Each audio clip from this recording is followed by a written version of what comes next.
The spectacular rise and dizzying fall of Napoleon provoked wonder across Europe. This German print, designed by Johann Michael Foltz in 1815, charts each phase of Napoleon's metamorphoses. In the first stage, we see the infant Napoleon playing on the island of Corsica. He was born there in 1769, the year after the island was sold by Genoa to France.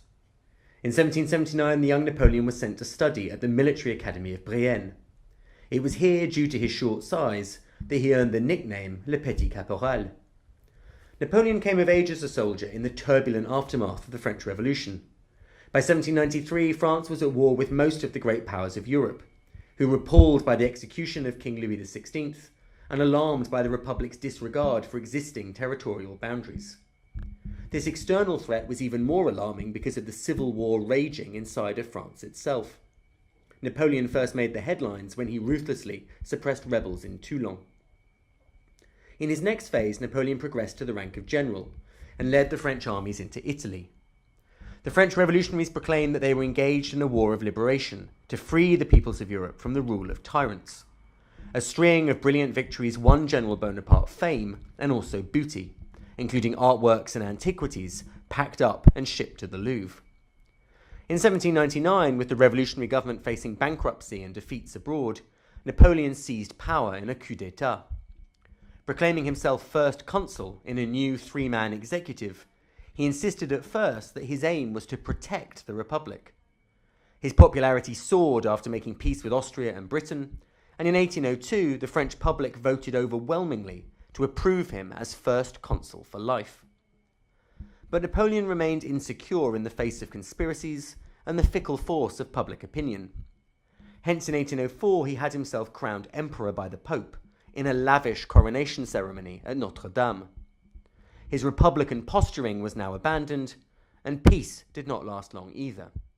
In the following years he scored spectacular victories like Austerlitz, Jena and Wagram, which confirmed that he was master of Europe. Only British naval power thwarted his ambitions. But attempts to ruin the British economy through a commercial blockade entangled France in new conflicts. It prompted Napoleon to invade Spain in 1808, sparking a bloody guerrilla war of resistance, which was cleverly exploited by the British forces under Wellington. Soon Napoleon was complaining about this Spanish ulcer. In 1812, he overreached himself more fatally by invading Russia. Napoleon assembled the largest and most diverse army seen since the Crusades. But La Grande Armée was humbled by a combination of Russian tactics, logistical failures, disease, and freezing temperatures. Of the 600,000 troops who followed Napoleon into Russia, perhaps only 60,000 made it out alive. Seizing on this disaster, a new coalition was formed and won a historic victory against Napoleon at the Battle of Leipzig in 1813. At the same time, Wellington's armies pushed the French troops out of Spain. Napoleon refused to withdraw within French borders and vowed to fight on.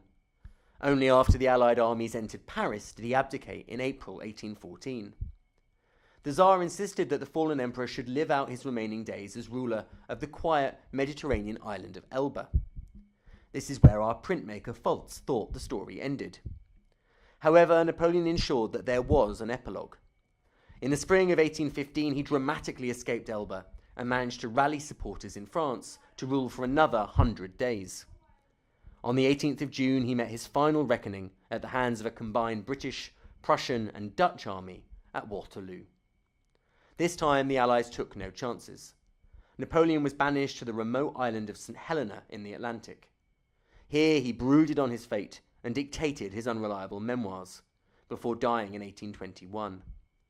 If his life read like a novel, in death he became a legend.